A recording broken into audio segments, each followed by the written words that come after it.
everybody. My name is Tova Sido, and I am so honored to be with you today and share a little bit of my story with all of you. I have to first say thank you to Leaping Butterfly Ministry for having me today, and also especially to Debbie, who I love so much. Just honored to be a part of your program today. So I was asked by Debbie to share a little bit about me and my story on adoption, and which I was so happy to do. I love Debbie so much and everything that y'all are doing at Leaping Butterfly Ministry that I'd do anything for her. And I wish we were all together. I would probably look a lot cuter if we were all in person, but you're getting me from my bedroom today. Anyway, like I said, my name is Tova, and I am an ordained Methodist pastor. I was born here in Dallas, Texas, and when I was growing up, I had one dream. That dream was to be a mom. I wanted to be a mom more than anything. And so when I got married and pregnant in 1999, I was so excited. To me, it was like the beginning of all of my dreams coming true. But over the next 6 years, from 1999 to 2005, my husband and I experienced a tremendous amount of loss. We had a stillborn, and then we had a miscarriage, and then I actually gave birth to two children, a son in 2003 and a daughter in 2004, that both passed away from a very rare metabolic disease called mitochondrial disease. And like Turner's, there's some treatment, there's no cure, and the news, as I know many of you have experienced, was incredibly devastating. And for several years after our losses, many people would suggest or recommend or ask questions about adoption. Like, would you consider adoption? Why don't you guys adopt? Because so many of my friends and family knew that my greatest dream ever was to be a mom. I had a lot of reservations about adoption. In fact, when people would suggest that I adopt, it honestly offended me. I was annoyed. I was heartbroken that they felt like this was the answer to my sadness and my sorrow, and offended, really, that people thought that I could just sort of like replace my loss, which I don't think people were actually trying to do. I think they were just doing what they thought was the most helpful. But to me, suggesting adoption was not helpful, and I just never looked at adoption as an option. I just didn't. I felt like I had given birth to children, that I was already a mom, that I was scared to death that I would never be able to love an adopted child the way that I had loved my birth children. I really did. I thought that it would be a selfish move to adopt, that it would just, I would like try to fill this void in my life with this thing that wasn't the real thing, and end up cheating them and cheating myself. So I had just written off adoption altogether. I just had. But in 2009, a dear friend of mine, she's a school teacher, and she would spend 3 weeks every summer in Africa. She would go to Ghana, and she was an art teacher, and she would spend 3 weeks of her summer teaching art to children in an orphanage. And we were out to casual dinner one night, and I was asking her what she was doing that summer, and she was like, "Remember, I go to Africa?" And I was like, "Oh, yeah. And she was like, T, you should come. Like, you should come with me. And I was like, I'm not interested. I went on a million mission trips with the church that I worked at, and I just felt like the last thing I wanted to do was take my vacation and go on another mission trip. So I kind of wrote it off. But the next morning, I was thinking about Africa, and I was thinking about her going. And I said to my husband, I was like, I'm thinking about going with Carly to Africa. And he said, you know what, T, I think that would be an awesome idea. I think you would love it. And so that day I made my reservation. And in 2009, I went for 10 days, maybe 12 days, to Africa, and worked in the orphanage there. And I was actually assigned to the older kids. There were 3 classrooms, and the oldest kids, their teacher had malaria. And so they asked me to take over and teach. I mean, such a joke. I haven't ever taught anything to anyone except the Bible. But for a couple of weeks, I was in the classroom with these kids and just fell in love with them. But, so like I said, there were 3 classes. There were 73 kids in the orphanage. And every day we would have like recess and lunch. And every day during recess and lunch, I would just stare. I would stare at these 3 little kids.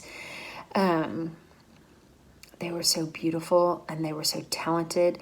They were all biological siblings. There were twins named Prince and Princella, and they were 5 at the time. And then they had a little brother named Winard, and he was 4. And well, we don't know their ages for sure, but that's what the orphanage had assumed. And I would just watch these kids, and they were so talented and so special and so beautiful. And the orphanage that they were in was such a sad and horrible place. And when I was volunteering, I didn't even know how terrible or how horrible it was. I could just feel it. I could just sense it. And the kids they were so desperate for love and affection and someone to take an interest or care in them. I mean, they were just like all over me. We would leave the orphanage every day and go back to where we were sleeping and staying, and just exhausted and so dirty from just all the talking and touching and playing and interaction, just because they were desperate. Day after day, I would stare at these kids and I would think how special they were and how much would be wasted if they spent the rest of their lives in that place without the proper care and the proper nutrition and the proper love and proper discipline. I mean, they lacked all of it. I mean, they just didn't have any of it. And so I was just praying a lot. I was praying a lot, and I had just this crazy, keen, undeniable pull towards these 3 kids. And I ended up calling my husband from Africa, and I said, sorry, I just got a low battery notice. I said to him, we have 3 children in Africa. And he immediately said, Tova, get your butt home. So I got home from Africa. I did not bring them. It's not that easy. But I said to him that I just felt this incredible pull and desire. And I knew that these children had been born, had been delivered by another woman, but that they were our children. And of course he had not met them, and he had big reservations about it, and who could blame him? And so he said, Tova, we have to wait 1 month. We have to wait 1 month. And if in 1 month you still feel the same way, then we'll talk about it. So 1 month later, I got Mexican food to go, and I grabbed 2 Michelob Ultras and I put them on the counter, and I said, okay, it's been a month. Like, we need to talk about this. And it was not an easy conversation. It was not an easy decision, and it definitely took a toll on our hearts, on our finances, on our marriage. But a year later, we brought these 3 kids home. We kept their African names, but we also gave them our family names. So it's Anna Prinsella Anoku Sido, and Carter Prince Anoku Sido, and George Winter Anoku Sido. Came home August 12th, 2010. So this summer, they will have been with us for 10 years. And I, like I said, my biggest fear in adopting was that it was all the unknowns, right? It was all the things that I felt like I couldn't control, and which, anybody who's been to therapy knows that control is just a facade. We're not in control of anything. But I was so scared for so many reasons. I was scared I couldn't love them the way that I'd loved my biological children. I was scared that something bad would happen to them. I'd already lost so much and been through so much heartache. I thought, oh God, like one of them gets in a car accident, or one of them, got cancer. Like, I would worry and think about these things, that my heart could not take another loss. But I brought these kids home, and every single fear that I ever had about adoption, I cannot tell you how quickly God took every single one of those fears and turned them into my greatest joys. The Bible says perfect love casts out fear. Perfect love casts out all fear. And it's true. It's just so true. Love is an amazing gift, and it's an amazing healer. When I got my children home, I found out how much they had been abused, which I did not know when they were in the orphanage, that all 3 of them had been sexually, physically, and emotionally abused. And it had been very severe. And I remember calling my dad at the time, just bawling my eyes out, saying, Dad, like, I don't know how to do this. Like, I don't know how to raise children who've been abused. And he said, Tova, yes, you do. All you have to do is love them, and just watch what love can do. And it's so true. I went and spent this last week with my brother and his 5 children, with my 3 children. And last night we were driving home, and we had this great conversation about love and family. And every single day, I wake up and I thank God that He filled my home, that He gave me the impression and the courage to adopt.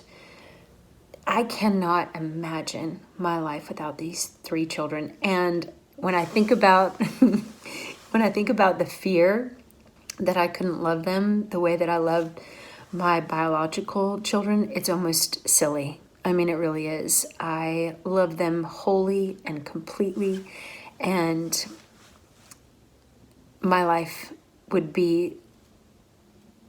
has been forever changed and forever better because of my adoption and what I went through. And let me tell you, adoption is not for the faint of heart. It's just not. It will suck you emotionally, physically, spiritually, financially. And let me tell you something, I would do it 10 million times over. God gives us everything we need. Everything we need. Adoption is not for everybody, but adoption is for more people than they ever give thought to, or I don't know. I think about if I had my children, would I ever have been interested or taken the leap of faith to adopt? And the truth is I probably wouldn't have. And then I think about what I would be missing if I did not have the 3 children that I have today. And I think about this idea that in heaven and for eternity, I get all 6 of them. When I think about that table in heaven where all of my children are at my table, it's going to be a great day. So if God puts that on your heart, have faith. That's what I would say to you. Have faith. Because and trust that He will give you. He will never ask you to do anything without giving you everything you need to do it. And so if you have ever felt that nudge or that calling and you talk yourself out of it, or think, oh, I can't do it, or we don't have the time, we don't have the money, we don't have the space, that's Satan, who is the father of lies, who convinces you that you are not equipped to do what God has called you to do. And I am here to tell you and remind you that God never, ever, ever gives you a dream or a desire or places something on your heart without giving you everything you need to get through it. So my prayer for you today is that if any of you are considering adoption, that you will just take that leap of faith and that you will trust that our God is greater than all of those fears. And another great reminder that perfect love, God's perfect love, casts out all fear. God bless you all. I'm thinking and praying for all of you, all of your families during this different time. But I know it's all going to be okay, and that God is greater than all of it. So God bless you, and thank you again for having me. It's such an honor and such a privilege to be with you, and just know that even though we're virtual and it's recorded, I feel the blessing of our time together. So, mwah.